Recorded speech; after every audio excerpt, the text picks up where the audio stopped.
నమస్కారం. కపిల్ చిట్స్ జై హో సక్సెస్ మంత్ర కార్యక్రమానికి స్వాగతం. నేను సాయి. ఈరోజు మన టాపిక్ యాంగ్జైటీ, ఆందోళన. చాలామంది యంగ్స్టర్స్ అనేక సందర్భాల్లో యాంగ్జైటీకి లోనవుతుంటారు. ఎగ్జామ్ ప్రిపరేషన్ విషయంలో కావచ్చు, ఎగ్జామ్ సెంటర్లో కావచ్చు, జాబ్లో కావచ్చు, ఇంటర్వ్యూకి వెళ్ళేటప్పుడు కావచ్చు, లేదా పర్సనల్ లైఫ్లో కూడా కావచ్చు. అనేక సందర్భాల్లో యాంగ్జైటీ అనే మాట ఎక్కువగా వస్తుంది. అసలు యాంగ్జైటీ అంటే ఏంటి, దీనివల్ల నష్టాలేంటి, దీన్ని అధిగమించాలంటే ఏం చేయాలి, ఇదే ఈరోజు మన టాపిక్. దీనిపై మాట్లాడడానికి ప్రముఖ వ్యక్తిత్వ వికాస్ నిపుణులు వీరేందర్ గారు ప్రస్తుతం మనతో పాటు స్టూడియోలో ఉన్నారు. వీరేందర్ గారు నమస్కారం. నమస్కారం. అండ్ కొంతమంది స్టూడెంట్స్ కూడా ఉన్నారు, వాళ్ళ డౌట్స్కి వీరేందర్ గారు క్లారిఫై చేస్తారు. Hi friends. వీరేందర్ గారు, యాంగ్జైటీ, క్యూరియాసిటీ, ఈ రెండు మాటలు ఎక్కువగా వినబడుతుంటాయి. యాంగ్జైటీని చాలా సందర్భాల్లో క్యూరియాసిటీ విషయంలో కూడా ఉపయోగిస్తూ ఉంటారు. అసలు యాక్చువల్లీ యాంగ్జైటీ అంటే ఏంటి అసలు? అంటే యాంగ్జైటీ ఎప్పుడు వస్తుంది అనే దానితోటి మనం స్టార్ట్ చేద్దాం. ఓకే, మన వాళ్ళకి స్ట్రెస్కి, ప్రెషర్కి, యాంగ్జైటీకి, టెన్షన్కి డిఫరెన్స్ తెలియదు. అన్నీ ఒకటే విధంగా మనం పదాలు యూజ్ చేస్తుంటాం. మన బ్రెయిన్లో ఏది అందుబాటులో ఉంటే ఆ పదాన్ని యూజ్ చేసి చెప్తాం. కానీ వీటన్నిటి యొక్క ప్రధానమైన మోటో వాళ్ళది ఏంటి చెప్పడం ఉద్దేశం అని అంటే, నేను దాని పట్ల కొంచెం ఒత్తిడిలో ఉన్నానని చెప్పడం దాని ఉద్దేశం. యాంగ్జైటీ వల్ల ఒత్తిడి వస్తుంది, టెన్షన్ వల్ల ఒత్తిడి వస్తుంది, రైట్. కానీ క్యూరియాసిటీ వల్ల ఒత్తిడి ఎక్కువ రాదు, ఉత్సాహం వస్తుంది. ఓకే, సో అది నిజానికి ఈ రెండేమో negative words, curiosity is a positive word. So మనం ఈ యాంగ్జైటీ అండ్ టెన్షన్ ఎప్పుడు వస్తుందని అంటే, ఇవన్నీ స్ట్రెస్ యొక్క కజిన్స్. ఈ రెండు స్ట్రెస్ ఎక్కడ ఉంటే ఈ రెండు అక్కడ ఉంటాయి. ఓకే, అంటే టెన్షన్ అంటే క్వైట్ ఆఫెన్ యూజ్ చేస్తాం. నిజానికి టెన్షన్ అంటే ఏంటంటే, ఒక పని చేస్తారు మీరు, ఆ పని రిజల్ట్ ఏంటో మీకు తెలుస్తుంది, కానీ మీరు ఇంకోటి ఎక్స్పెక్ట్ చేస్తారు. ఈ రెండింటి మధ్య జరిగే ఈ సంఘర్షణ టెన్షన్ ఉంటుంది మనం. ఓకే, ఫర్ ఎగ్జాంపుల్, నేను ఒక ఎగ్జామ్ రాస్తాను. ఎగ్జామ్లో నేను 60% చేస్తాను, నాకు తెలుసు. అది నాకు ఎగ్జామ్ రిజల్ట్ వస్తే 60% వస్తుందని నాకు తెలుసు, కానీ నేను 80% ఎక్స్పెక్ట్ చేస్తాను, రైట్. అందుకోసమే రిజల్ట్ వస్తుందంటే పిల్లలందరూ ఇళ్ళలాడిపోతూ ఉంటారు, టెన్షన్ వస్తూ ఉంటుంది. అరే ఎగ్జామ్స్ అయిపోతే రిజల్ట్కి ఎందుకు టెన్షన్ పడుతున్నావు అంటే, ఏమో ఎంత వస్తుంది, ఎంత వస్తుందేమో కాదు, ఎంత వస్తుందో వీళ్ళకి తెలుసు. కానీ they expect more, they want 80%. What miracle happens? Nothing miracle happens. Definitely 60 వస్తుంది, బట్ దే వాంట్ 80%. కాబట్టి ఆ అన్రియలిస్టిక్ థాట్ని పెట్టుకొని అది పాసిబుల్ కావాలా అని దేవుళ్ళకు మొక్కుతారు, కొబ్బరికాయలు కొడతారు, పూజలు చేస్తారు, ఇవన్నీ చేస్తూ ఉంటారు. దీనివల్ల వాళ్ళకు టెన్షన్ పెరుగుతుంది. అంటే ఒక రిజల్ట్ తెలిసిన తర్వాత ఈ రెండింటి మధ్యలో అయ్యే టాగ్లింగ్ చేసే ప్రాసెస్ వల్ల వచ్చేది టెన్షన్. ఓకే, ఈ టెన్షన్ పోవడానికి ఏం చేయాలంటే very simple, accept the reality. Okay, 60% రేసావు, నీకు 60% వస్తుంది, ఫినిష్, టెన్షన్ డిసపియర్స్. యాంగ్జైటీ ఏం చేస్తుందంటే, ఒక పని చేస్తాము కానీ ఏం జరుగుతుందో తెలియదు మనకు.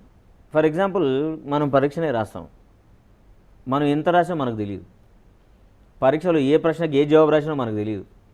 రిజల్ట్ ఎంత వస్తుందో కూడా మనకు తెలియదు. 60 వస్తుందా, 70 వస్తుందా, 80 వస్తుందా, ఫెయిల్ అవుతామా, ఇన్ని ఆప్షన్స్ ఉంటాయి. కానీ ఇన్ని ఆప్షన్లో మన బ్రెయిన్ దేని కూడా ఫిక్స్ కాదు.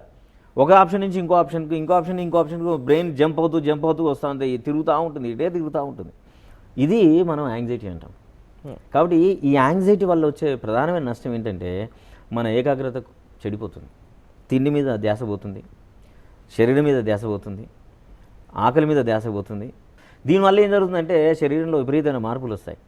తర్వాత విపరీతంగా ఎక్కువ రోజులు ఈ యాంగ్జైటీ ఉండడం వలన అల్సర్ పెరుగుతుంది, యాసిడిటీ పెరుగుతుంది, ఆకలి ఉంటుంది కానీ తినబుద్ధి కాదు. సో ఈ డిస్టర్బెన్స్ అంతా ఫిజియలాజికల్ చేంజెస్ వస్తాయి. కొందరికి యాంగ్జైటీ డెవలప్ కాగానే వెంటనే ఆ జరిగిన సంఘటన వల్ల జరిగే ఈ అన్ని మార్పులు శరీరంలో వణుకు పుట్టిస్తుంది. ఓకే, సో చెమటలు వస్తాయి, కొందరికి ఊపిరాడదు, పాల్పిటేషన్ వచ్చి పడిపోతారు కొందరు.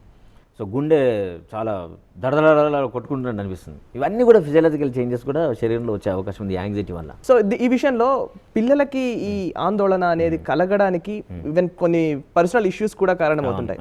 సో ఆ విషయంలో పేరెంట్స్ ఎటువంటి జాగ్రత్తలు తీసుకోవాలి? అసలు ఆందోళన అనేది వాళ్ళకే తెలియని పరిస్థితిలో కూడా వాళ్ళు ఉంటారు.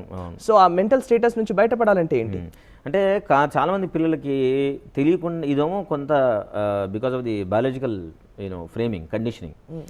రెండవది ఎందుకు అవుతుందంటే, ఇంట్లో అమ్మ నాన్న ఎవరో ఒకరు ఇట్లాంటి ఎక్స్పీరియన్స్లు ప్రజెంట్ చేస్తూ ఉంటారు.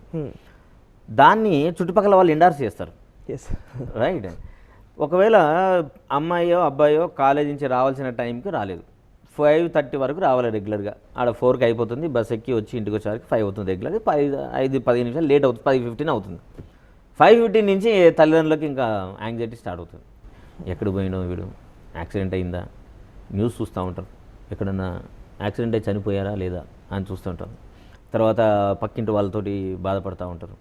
ఇవన్నీ చేసేసరికి ఇంటికి వచ్చేసరికి, పిల్లలు ఇంటికి వచ్చేసరికి తల్లిదండ్రులు పక్కింటి వాళ్ళు ఏం సరే, ఏందమ్మా ఎటు పోయినావు, నువ్వు చెప్పవా, లేట్ అవుతుందని నువ్వు ఫోన్ చేసి చెప్పవా, సెల్ ఫోన్ ముందుగా మెసేజ్ పెట్టవా, ఎందుకు ఇట్లా చేసినావు చూడు, మీ అమ్మ చూడు, మీ అంటే ఎంత ప్రేమ, ఆమె చూడు ఎంత కష్టపడింది, అప్పటి నుంచి తిండి తినకుండా అట్లే కూర్చుంది, శరీరం అంతా ఎట్లా వాటర్ అయిపోయింది చూడండి అని అంటారు.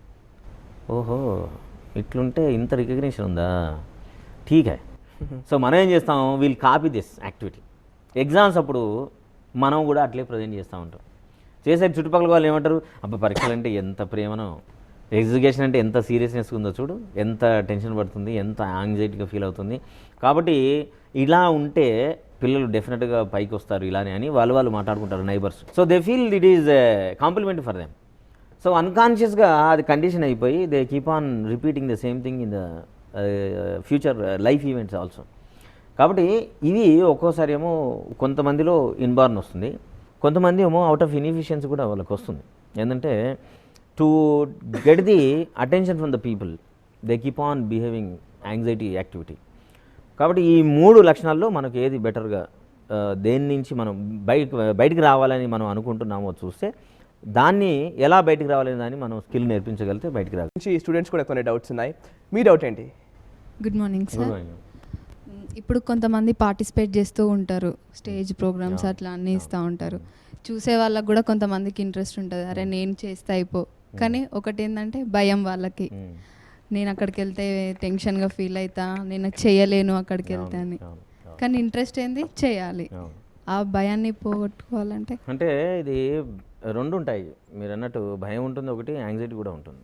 ఏమి యాంగ్జైటీ ఉంటుంది అంటే, నేను వెళ్ళి అక్కడికి మాట్లాడడం మూలన నేను సరిగా మాట్లాడతానా లేదా, నెంబర్ 1.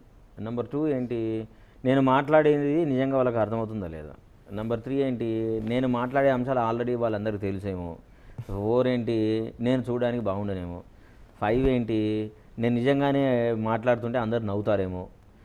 6 ఏంటి, నేను నా భాష సరిగ్గా ఉండదు. సో ఇవన్నీ కూడా మనిషిని ఏం చేస్తాయంటే విపరీతమైన భయాందోళనకు గురి చేస్తుంది. తర్వాత ఫిజికల్ చేంజెస్ కూడా వస్తాయి.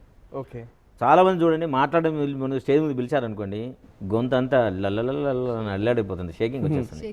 కొందరికి చెమటలు కూడా వస్తాయి. కొందరైతే మాట్లాడే ముందు వచ్చి స్టేజ్ మీద పడిపోతారు, ఫెయింట్ అయిపోతారు. సో ఇవన్నీ కూడా because of the anxiety. So రిపీటెడ్గా మనకు ప్రతి సన్నివేశంలో ఇట్లా వస్తే కనుక దీని నుంచి బయటికి రావాలంటే చేయాల్సింది ఏంటంటే యాంగ్జైటీ వర్క్షీట్ అని ఒకటి ఉంటుంది. చిన్న activity, very simple activity, okay, very useful to do it. పెద్దవాళ్ళైనా సరే, చిన్నవాళ్ళైనా సరే, ఎవరైనా సరే ఒక సంఘటన జరుగుతున్నప్పుడు యాంగ్జైటీగా ఫీల్ అవుతూ ఉంటాయి. కొందరు రోజులు 2-3 సార్లు ఫీల్ అవుతారు ఊరికనే, ఏదో ఒక సంఘటన గుర్తొచ్చి. కొందరు రెగ్యులర్గా ప్రతిరోజు పర్టికులర్ టైంలోనే వస్తుంది వాళ్ళకి. అలాంటి వాళ్ళు ఏం చేయాలంటే ఒక వైట్ పేపర్ తీసుకొని ఒక ఫస్ట్ 4 కాలమ్స్ చేయాలి. ఫస్ట్ సీరియల్ నెంబర్ 1, రెండోది టైం, ఏ సమయంలో ఏ ఈవెంట్ వల్ల వస్తుంది, టైము అండ్ ఈవెంట్. మనం పోస్ట్ ఆఫీస్కి వెళ్ళాము అనగానే అక్కడ పోస్ట్ ఆఫీస్కి రావాలి. రాగానే ఏమని what is the physiological changes, ఏం చేంజెస్ను గమనించావు అంటే శరీరంలో దడ మొదలైందా, లేకుంటే చెమటలు వచ్చాయా, సన్నని వణుకు వచ్చిందా, అవి గుర్తించేది కాలం 1 రాయాలి. నెక్స్ట్ కాలం ఏం చేయాలంటే ఈ జరుగుతున్న సంఘటనకి మీరు పర్సనల్గా ఏం మీనింగ్ ఇస్తున్నారు, రైట్, మీ మీనింగ్ ఇవ్వాలి. అక్కడ జరిగింది కాదు, మీనింగ్ రాయాలి. మీనింగ్ అండ్ యువర్ ఫీలింగ్ రాయాలి. రాసిన తర్వాత what is that your brain saying that this is going to happen, అంటే దీనివల్ల ఇక పలానాది జరగబోతుంది అని మన బ్రెయిన్ మనకు చెప్తూ ఉంటుంది, అది రాయాలి. ఇలా ఒక వారం రోజులు రాయాలి. రాసిన తర్వాత మనం చెక్ చేసుకోవాలి, నిజంగా ఇది చేస్తే నాకేదో కీడు జరుగుతుంది అని మనకు అనిపిస్తుంది. అక్కడ అనిపించిన తర్వాత చెక్ చేయాలి, ఇది జరిగిందా, జరగలేదు, పైన జరగలేదు. తర్వాత మళ్ళీ సెకండ్ ఈవెంట్, పలానా బట్టల షాపుకి వెళ్ళాను, అతను వచ్చి నన్ను అడిగాడు అనగానే నాలో యాంగ్జైటీ స్టార్ట్ అయింది. ఏమనిపించింది, నాకు చాలా అవమానం జరుగుతుంది అనిపించింది, జరిగిందా, జరగలేదు. ఇలా ప్రతి సంఘటనను రాసిన తర్వాత ఒక 4-5 రోజులు రాసుకున్న తర్వాత ప్రతి సంఘటన మనం చెక్ చేసుకోవాలి. చేసుకుంటే ప్రతి ఒక్కటి కూడా లేదు లేదు లేదు అనే వస్తుంది. ఓహో, అంటే ఇది ఓన్లీ ఏ జస్ట్ ఫీలింగ్, నిజం కాదు. సో మనం ఒక స్టేట్మెంట్ మనం తయారు చేసుకోవాలి. ఏంటి, it is just feeling, it is not going to happen. కాబట్టి మనకు అట్లాంటి భావన ఏ క్షణంలో వచ్చినా సరే, it is a feeling, feelings are not real. Okay. So ఇది దీని ఏమంటాం అంటే యాంగ్జైటీ వర్క్షీట్ అంటాం. సో ఈ అలా వర్క్షీట్ తయారు చేసుకొని రెగ్యులర్గా మనం చూసుకుంటే స్లోలీ దాని ఇంటెన్సిటీ తగ్గుతూ ఉంటుంది. రెండో యాంగ్జైటీ ఎప్పుడు వస్తుంది అంటే ఇంట్లో వ్యక్తుల వల్ల వస్తుంది. తల్లిదండ్రులు అయితే పిల్లలు వస్తాన టైంకి రానప్పుడు వస్తుంది.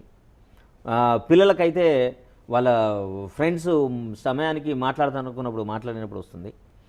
లేదు వాళ్ళు ఏ విషయంలో పని చేస్తున్నప్పుడు దాని రిజల్ట్ ఏమవుతుందో అనుకున్నప్పుడు వస్తుంది. వాళ్ళు కూడా ఇదే వర్క్షీట్ కనుక చేయగలిగితే వాళ్ళు డెఫినెట్గా దీని నుంచి బయటకు వచ్చే అవకాశం ఉంటుంది. హలో సార్, నా చెప్పండి. పేరు పద్మ, గట్టిగా ఏఎంఎస్ కాలేజ్ నుండి వచ్చినాం.